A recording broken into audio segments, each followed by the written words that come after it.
Hi everyone, welcome to Listen to This for Library Tuesdays. My name is Renee Brawley and I work here at the Central Library. With me today is Linda Brawley, who is a humanities librarian here at Central. Today we're going to be talking about Linda's short story choice, which is The Mastiff by Joyce Carol Oates. So tell us, Linda, what made you choose this story? I love short stories, so there was a lot to choose from. But this one I picked mostly for some personal reasons. It had some emotional ties. If you remember when we lived with Grammy back on across the street from Cowles Mountain, we would watch these people go up and down Cowles Mountain hiking. And once in a while, there'd be a helicopter that would have to come, or fire department come and rescue somebody. And it was like just an ordinary day that something went incredibly wrong for somebody. So when I heard this story, it related because I had a visual already of people climbing up the mountain. And I really liked Joyce Carol Oates as an author anyway. And so the book, she just has a really good way of putting as much meaning with the fewest words possible. So, for example, when the book started, it had a really compelling first line, which I wanted to share with you. It says, earlier on the trail, they'd seen it, the massive dog, tugging at its master's leash so that the young man's calves bulged with muscle as he fought to hold the dog back. So right away, that tells us so much, earlier on the trail. So it kind of got me at that.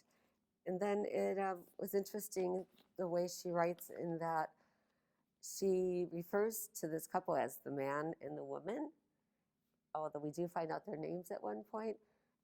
But yet it's complex because the characters are so intimate, the way you get into their thought pattern. And I found that was really interesting, how sometimes people act the way they want others to perceive them. And that happened a lot in there.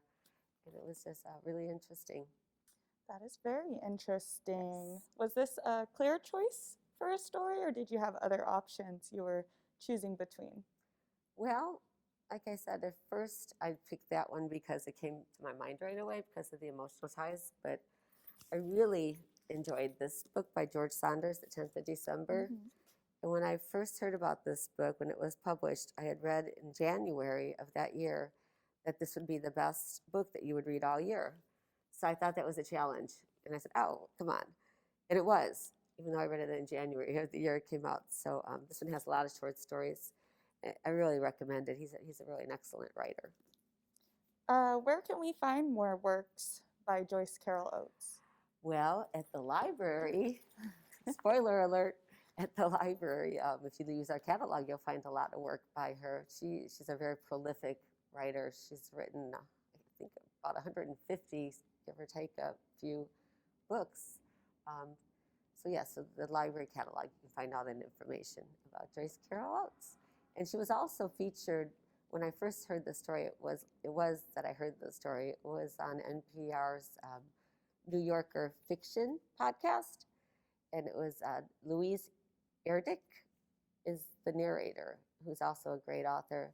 So if you have time, I'd recommend people looking up the New Yorker podcast and you can search for Joyce Carol Oates. Very cool. So I know you already recommended The 10th of December, but do you have any other similar authors or books that you would like to recommend? Well, coincidentally, I was reading some information about Joyce Carol Oates, and it compared her, this faculty study actually that was through Georgetown, compared her to Flannery O'Connor, who we recently featured one of her stories, The Geranium.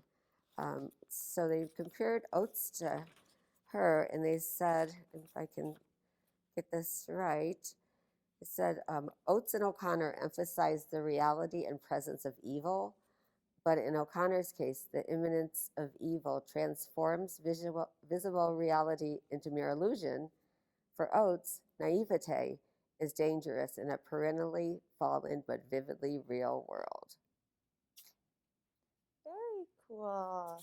Thank you, Linda. Those are some great suggestions to get people inspired to check out some of the books we have here at the library. Happy reading, everyone. Happy reading.